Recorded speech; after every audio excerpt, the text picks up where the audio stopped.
Hello, this is Dave for That's Us Gaming, and welcome to Dave's Ramblings, where basically I'm going to talk your ear off for the next 10 to 15 minutes about things I find interesting on the internet. And today's episode is about Microsoft and possibly acquiring Electronic Arts. Yes. Now this comes from an article published by Polygon. Now basically it's fair to say at the moment this is all rumour, but they've said in there that, of course, Microsoft are lagging behind in exclusive games, and they're losing a lot of sales to the PlayStation 4.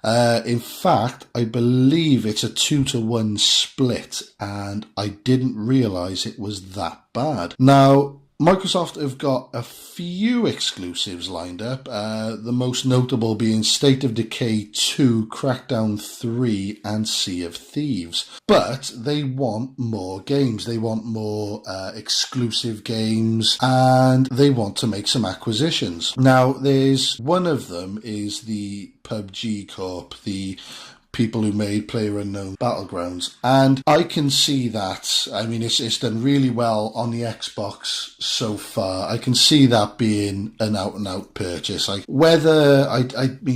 don't know whether they will just do what they do and just end up bloody ruining them. I don't know. But then saying that, as far as I'm aware, they've only made the one smash hit game, so I mean, maybe that was all they had in the tank, you know what I mean? But the other two that they mention are Valve and EA. Now, Valve would be pretty good. If only just to get Valve actually working on games again with some sort of direction instead of just, I don't know, working on projects, throwing them away, not bothering, and ending up just putting more work into Dota 2 or something like that. Valve could be exciting. I doubt it would ever happen because Valve are making money hand over fist with Steam and, etc. So I doubt it would happen, but it would be very, very nice. And the third is Electronic Arts, which I find would be wonderful because EA love to play that game. They love to acquire studios, chew them up, spit them out. We've seen it with everyone. Bullfrog, we've seen it with Origin, we've seen it with, quite notably recently, Visceral Games, who really deserve better. Who else have we had? We've had the likes of Westwood. I mean, they have just enveloped so many companies and just left them as husks and just shuttered them. It would be sweet poetic justice to see that happen to EA. Now, at first, I was like, oh Christ, all right, yeah, rumours. But it makes sense. I mean, imagine you could only get FIFA Football on the Xbox One. Now, Europe, and I'm not going to say anything about North America, I don't know the market, I don't know the market in Japan, but Europe, game changer. Absolute game changer. Madden football. North America, I mean, maybe there won't be enough people who would buy it for just Madden, but I mean, there's got to be a fair few, surely. But this could, if this actually went through, this could be what Microsoft are looking for. They would have Battlefield all to themselves. I mean, it wasn't exactly a Call of Duty killer, but it still sold a hell of a lot of copies. In fact, even when EA make a bad game, they usually end up selling a few. They'd have Titanfall. They might actually keep Titanfall going rather than, just bloody get rid of it. Which is what I'm expecting with Respawn. I'm assuming that most of the staff on Respawn will be put on something after Titanfall 3 and then just left to be shuttered. Just like Visceral, just like everyone else. But this could re-energize Xbox sales. I mean, Electronic Arts are a hell of a big company, and they talk figures in there, because I thought, no, EA, they're too big. They'd be untouchable. But EA currently are estimated at 35 billion. Microsoft reportedly have a battle chest of 130 billion. Just let that sink in for a second. I'll wait. Just, they could buy that company over and over. I mean, to me, that's, Christ, they'd be stupid not to. I mean, fair enough, EA might turn around and say, oh, actually, no, we don't. But all they have to do is just wave a very good chunk of that money under their nose. I mean, those shareholders, the ones that have had to deal with the backlash from Star Wars, the ones who can see their stock tanking at the moment, they could quite possibly be looking to sell. I mean, you think about it. With Battlefront 2, the reception that Battlefront 2 had, it went on to sell 9 million copies. That is not to be sniffed at. I know it's less than their prediction, but when you consider that Marvel vs. Capcom Infinite only sold 1 million, 9 million is pretty damn good. So they just took a hit from Battlefront 2. Not just a hit in the finance market. I mean, okay, yeah, it didn't hit their sales projections, but oh well. But they took a hit as a company face. They made a mistake that brought down blood and thunder on them.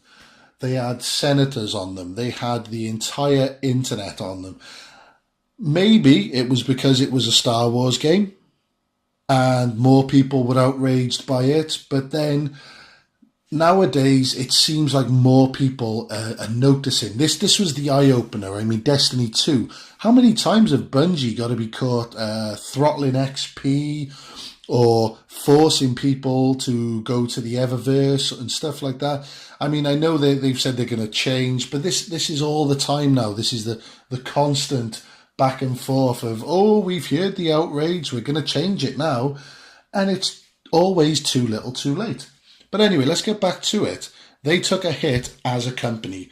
Their face is literally, I mean, they never had the best face anyway. They were the company killers.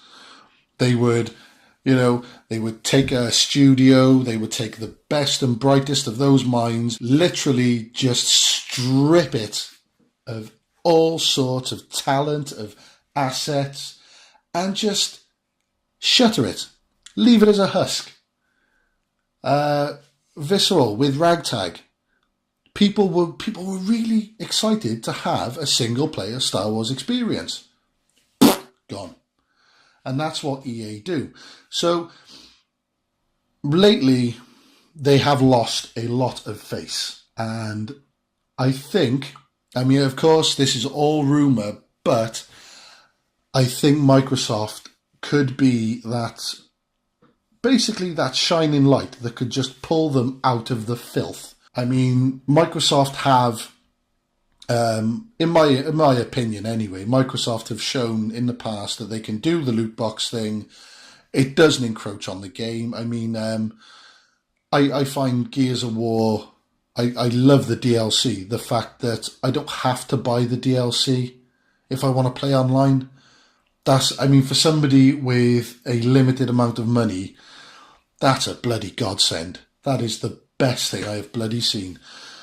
But they had the loot boxes in there, and I've never spent a penny on them because I don't think they are warranted to spend money on. I got enough cards and stuff like that just through normal play that I was able to get Baird, which is my character. I got Baird, so I was happy.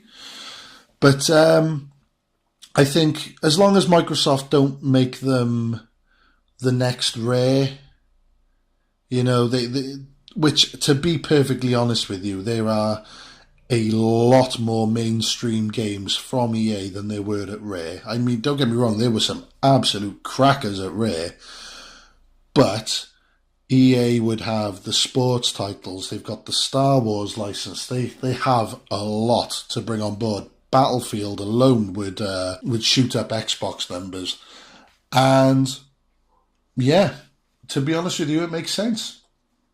as I say, the EA could save face as a company and make a hell of a lot of money in the meantime.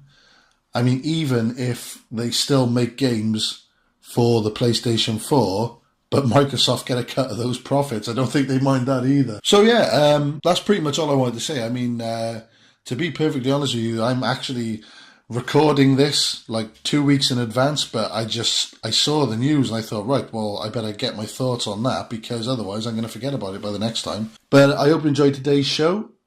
Anything, as always, pop in the comments. Even if there's anything you want to link me to, just put a link down in the comments. I'll have a look. Make sure I get a ramble on that. And please subscribe to the channel. I hope you enjoyed. Thank you. Bye.